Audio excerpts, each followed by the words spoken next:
Egaa hordoftootaa fi jaallattoota maatii chaanelii keenyaa kan taatan hundumti keessan akkam jirtu nageenyi badhaadhaa isiniin jecha. Egaan akkuma beekamu koorsii akkaawuntiingii waanii xumurree kutaa ammaa keessatti faandamentaal of akkaawuntiingii 2tti dabarree jira jechuudha. Isas chaaptar waanii inventorii maal akka fakkaatu waliin ilaalaa jirra. Yeroo darbee cost flow assumption jalatti FIFO jalatti akkamitti hojjenna average cost method jalatti maal fakkaata predikii jalatti kan jedhu waliin ilaalaa turre. Kutaa har'aa kana keessatti immoo perpetually jalatti FIFO akkamitti hojjetama average cost methodin akkamitti akka hojjetamu isiniif qabadhee dhufeera jechuudha. Gamanumaan an kan sanduuqaa jiru obboleessa keessan Galaana Daffaaru Yuunivarsiitii Finfinnee irraa yoo ta'u, maatii chaanelii keenya kan hin taane subscribe bakka jedhu tuquun maatii chaanelii keenyaa ta'anu jajjabeessaa isiniin jenna. Mee egaa kallattumaan mata duree keenya har'aatti haa ceenu. Mata dureen keenya har'aa cost flow assumption yookiis inventory cost method under perpetual inventory system kan jedhu waliin ilaalla jechuudha. Egaa kanumaan wal qabatee egaa kanan specific identification method kan jedhu waliin ilaallee turre yeroo dura, akkasuma cost flow assumption jala ammoo FIFO fi average cost method jechuudha. Specific identification methodin actual physical flow cost method dha jenneerra. Actually adda baasee beeka kan gurguree fi kan harkatti hafe jechuudha yoo ta'e jechuudha. Kanumaan wal qabate specific identification methodin perpetually jalattis predikii jalattis the same dha yookiis haaluma wal fakkaataan hojjenna jechuudha. Kan adda ta'u FIFO jalatti fi average cost method jalattidha. Cost flow assumption kun kan inni adda ta'u jechuudha perpetually jalatti. So har'a kan ilaallu perpetually jalatti FIFO akkamitti hojjenna average cost method akkamitti hojjenna kan jedhudha jechuudha. Mee haa eegallu fakkeenya tokko fudhannee jechuudha. Fakkeenyichis asirraa akka ilaaltanii fakkeenya Glorious Company jedha. Bakkuma kana maqaa kaampaaniitti laachuuf jechuudha. Purchase akkamii raawwateera, seelii akkamii raawwateera kan jedhuu fi fakkeenyi isaa asirratti nuuf kennameera. Fakkeenya kana fudhannee FIFO jalatti maal fakkaata, average cost method jalatti maal fakkaata kan jedhu waliin ilaallaa jechuudha. Glorious Company kan jennu kuni purchase fi seelii akkamii raawwateera kan jedhuu fi April 3 irraa ka'ee jechuudha. April 3 meeqaan biteera, unity meeqa biteera, unity 4,000 tokkoon ishee yookiin unit cost ishee qarshii 8 jechuudha. Yeroo waliin baay'isnu 4,000 baay'isu 8 baalaansiin isaa meeqa nuuf ta'a jechuudha, 32 jechuudha total costiin yookiin kana nuuf ta'a jechuudha. April 10 irratti immoo meeqa biteera, unity 12 tokkoon ishee meeqa kam jechuudha, 8.8 doolaara yookiin birri yoo jettanis hin dandeessu no matter. April 26 irratti immoo seelii godhe yookiin gurguree jechuudha. Unity meeqa, unity 8,000 jechuudha. 8,000 gurguree. Isaa booddee erga gurguree ka'ee April 29 irratti immoo unity 4,000 bite. Ammas tokkoon unity ishee meeqaan bite jechuudha, 8.3 tiin bite jechuudha yookiis qarshii 8 saantima 3 kan jennu jechuudha. Isaa booddee kuni FIFO jalatti akkamitti akka hojjennu, LIFO jalatti akkamitti akka hojjennu ilaallaa jechuudha. Under perpetual inventory system kan jennu jechuudha. So FIFO haa ilaallu. FIFO akkuma yeroo duraa isinii kaasee akkamitti assume goona jenne first in first out jennee ilaallee turre jechuudha. Kan jalqaba gale jalqaba baha yookiis early good purchased is first to be assigned to cost of goods sold jenneerra jechuudha. Perpetually immoo continuous record of inventory dha jenneerra. Continuously record gochaa deemnaa jechuudha gara biraan. So amma FIFO jalatti perpetualii ta'ee FIFO jalatti akka hojjennu mee waliin haa ilaallu. Jalqaba Apriilii 3 irratti hammam biteera jennee yuunitii 4,000 meeqaan doolaara tokkoon ishee doolaara 8. Total inventory'n keenya meeqa nuuf ta'a jechuudha 32,000 jechuudha waliin baay'isneeti. Yookiis total costiin keenya. Amma Apriilii sana irratti hammam qabna? Ending inventory kan nuyi jennu jechuudha. Gurgurtaan hin raawwanne waan ta'eef 32,000 qabna. Isaa booddee Apriil 10 irratti yuunitii meeqa bite? Yuunitii 12,000. Tokkoon ishee doolaara 8.8 jechuudha. Isaa booddee total costiin isaa meeqadha? Total costiin isaa 1,100 fi 5,600 jechuudha. So amma inventory'n of harkaa qabnu amma illee gurgurtaa hin raawwanne waan ta'eef meeqa nuuf ta'a jechuudha 1,100 fi 37,600 ta'a. Akkamitti? Jalqaba 4,000 ishee 4,000 yuunitii 4,000 tokkoon ishee qarshii 8 yookiin doolaara 8 binneerra waan ta'eef inni 32,000 nuuf ta'eera. Apriil 3 irratti. Apriil 10 irratti immoo yuunitii 12 tokkoon ishee doolaara 8.8 binneerra. Isaan kana inni kun immoo meeqadha jennee 1,100 fi 5,000 fi 600 jenneerra yeroo walitti daanu inventory'n nu of harkaa qabnu hammamidha jechuudha. Inventory'n nu of harkaa qabnu 1,100 fi 37,600 jechuudha. Walitti daaneeti jechuudha. Walitti daaneeti. Isaa booddee Apriil 26 irratti ni gurgure. Hammam gurgure? Hammam gurgure jenne yuunitii 8,000 gurguree jenne.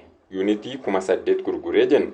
So yeroo kana cost of goods sold irratti kan nuyi assign goonu under FIFO jechuudha. Jalqaba maal goona? Early purchase dha. Jalqaba ishee 4,000 kanarraa assign itti goonaa jechuudha. 4,000 baay'isu 8 jechuudha. Ishee meeqa nuuf taati? Meeqa nuuf taati jechuudha. 4,000 baay'isu 8 32,000 jechuudha. Ixxaansinee 8,000dha kan gurgurre waan ta'eef meeqatu nu hafa? 4,000 immoo ishee Apriil 10 purchase goone kana jechuudha. Kan nuyi assign goonu. Apriil 10 irra immoo 12,000 8.8 maal goone turre jechuudha.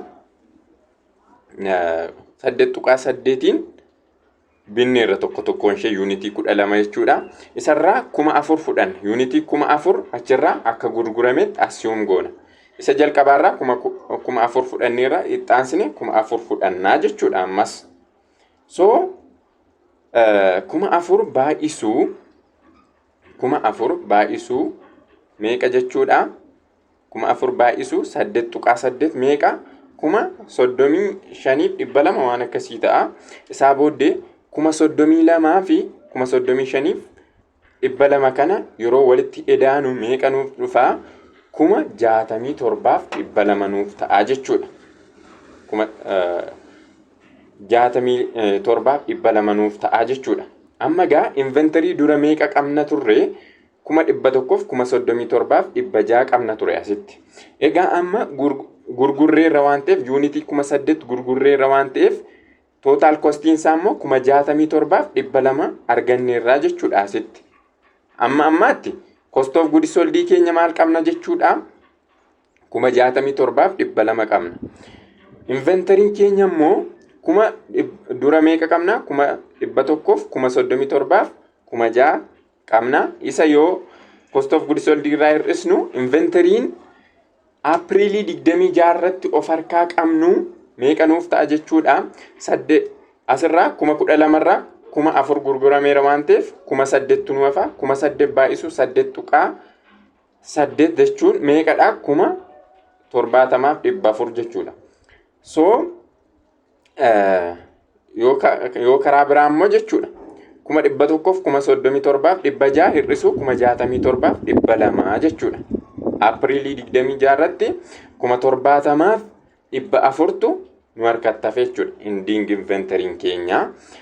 Amma immoo Apriilii 29 irratti immoo erga gurgurtaa raawwatee booddee ammas deebisee biteera.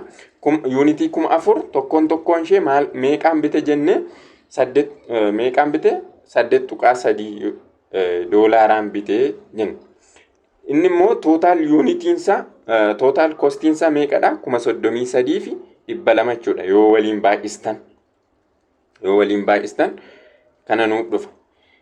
Purchase godheera waan ta'eef dura inventory hammam of harkaa qabna? 70,400 of harkaa qabna. Dabalataan Aapiriilii 29 kana irratti immoo yuunitii kana biteera. Tootaal kostiinsa 33,200 jechuudha. So inventoriin amma of harkaa qabnu 70,000 ida'u 33,200 nuuf ta'a jechuudha. 33,200 yeroo walitti idaatan meeqa nuuf ta'a jechuudha. 100,000 nuuf ta'a jechuudha. Sana booddee seeliin goone waan ta'eef ending inventoriin keenya ishuma kana nuuf taati jechuudha. Ishee dhumarratti arganne kana nuuf taati jechuudha. Cost of goods sold keenyas kanuma nuyi dura arganne sana ta'a jechuudha. Aapiriilii 26 irratti 67,200 arganne turre jechuudha. Kana bira hin raawwanne waan ta'eef kan bira kanumaan xumurra jechuudha. Ending inventory in this situation is $100,000, 3,000 and 600 and the cost of goods sold is 67,200 jedha. Innis akkamitti arganne? Ishee jalqaba purchase goone Aapiriilii 3 irraa yuunitii 4,000 fudhanne. Isaa booddee Aapiriilii 10 irraa yuunitii 4,000 fudhanne 8,000 gurgurame waan ta'eef kan Aapiriilii 10 8.8 unit costing ishee amma kan Aapiriilii 3 unit costing ishee 8 asirraa akka argitanitti yeroo waliin baay'istanii walitti hidhaatan meeqa nuuf ta'a? 67,200 nuuf dhufaa jechuudha. Perpetually keessatti bifa kanaan hojjennaa jechuudha. Cost of goods sold if ending inventory keenya jechuudha. Inni kabiraan average cost method jalatti maal fakkaata kan jedhudha. Perpetually jalatti xiqqoo ulfaachuu danda'a. Predikii jalatti baay'ee salphaadha. Perpetually jalatti xiqqoo ulfaachuu danda'a jechuudha. Kanaaf amma average cost methodin perpetually keessatti maal jennee waamna? Moving average method jennee waamna. Moving average method jennee waamna jechuudha. Iddoo kanatti fakkeenyuma sanatti fufnaa sirriitti na dhaggeeffadhaa. Xiqqoo predikii wajjin adda waan ta'eef jechuudha perpetually jalatti. Egaa Glorious Company kan jedhamti kuni purchase maal godheera jennee dura yuunitii 4,000 tokkoon ishee $8 bite jennee total cost yookiin baalaansiin ishee meeqa? 32,000 jalqaba sanarra jechuudha. Amma immoo average method yeroo hojjennu jechuudha. Aapiriilii 10 irra immoo yuunitii 12 bite. Yuunitii 12 biteera. Iddoo kanatti na xiyyeeffadha. Yuunitii 12,000 tokkoon ishee $8.8 biteera. Yeroo sana total costiin isaa meeqa ta'a yeroo waliin baay'istan? 100,000 5,600 ta'a jechuudha. Amma gaa bakka kanatti inventoriin keenya meeqadha? 100,000 37,600 ta'a. Kan jijjiirame maalidha? Amma unit costiidha. Unit costiitu jijjiirame jechuudha. Unit costiin maaliif jijjiirame? Amma 32,000 fi 32,000 kan Aapiriil 3 fi 100,000 5,600 kan Aapiriil 10 kana walitti hidhuu qabna. Walitti hidhaaneeti total unity keenyaaf irraa jechuudha. Total unity keenyaaf hiruu qabna. Maalidha? Asitti adda ta'a total unit costing keenya jechuudha. Unit costing keenya adda ta'a akka sanaa osoo hin taane jechuudha. Amma gaa kana yeroo walitti hidhaanu 100,000 37,600 arganne. Hamma kanaatti unit costing keenya immoo 16,000dha. Aapiriil 3 irra 4,000 jira. Aapiriil 10 keenya 12,000tu jira. Predikii jalatti akkam gochaa turre pireelikii jalatti cost of good available for sale keenya isa total isan arganne total unit cost keenya firreet arganne jechuudha. As keessatti garuu perpetually keessatti akkana miti. Hamma April 10 kanatti maalidha jijjiiramaa deema unit costing keenya jechuudha. Perpetually moving cost method jalatti jechuudha. 100,000 kuma 37,600 siniin jedheera. Isaa booddee hamma Septemberii kanatti April 10 kanatti unit total costing keenya 16,000dha. 16,000dha. Maal gootu jechuudha?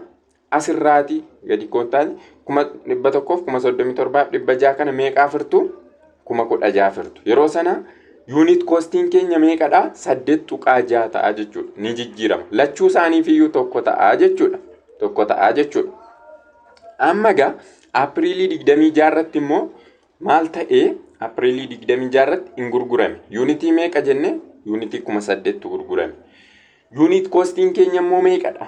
Unit costing keenya 8,600 arganneerra bakka kanatti jechuudha. 100,000 kuma 37,600 yeroo 16,000 jennee arga. 8,600 doolaara arganne. Isaa booddee yeroo gurgurtaan raawwatu maalidha? 8,600 unit costii keenya baay'isu 8,000 keenya argannaa jechuudha. Amma gaa cost of goods sold asirratti arganneerra jechuudha. Cost of goods sold keenya jechuudha. 68,800 arganneerra jechuudha. 68,800 arganneerra. Isaa booddee amma gaa 100,000 kuma 37,600 hir'isu 68,800 yeroo walirraa hir'isnu meeqa nuuf ta'a? meeqa nuuf ta'a jechuudha. Mee walirraa hir'isnu 100,000 kuma 37,600 hir'isu kuma meeqa 68 fi 68,800 jechuudha. Yeroo walirraa hir'isnu meeqa nuuf ta'a? 0 jenna. 16,8 asii meeqa qabna? 6 qabna. 6 hir'isuu hin dandeenyu waan ta'eef as liqeeffachuu qabna. 16 hir'isuu 8 ammasii. Isaa booddee asii meeqa qabna? 2 qabna. 12 hir'isuu 6 68 jechuudha. Meeqa nuuf ta'e? 68,800 nuuf ta'e jechuudha. 68,800 inventoriin keenya jechuudha. Ending inventoriin keenya asitti 68,800 walirra ta'e jechuudha. Yeroo walirraa hir'isnu kana nuuf ta'e. Asitti immoo purchase gooneerra ammas erga gurgurree kaane purchase meeqa goone? Unitii 4,000 keenya binneerra. Inni immoo meeqa? 33,200 jechuudha. 33,200. Isaa booddee dura inventory keenya 68,800 qabna jenne asitti arganneerra.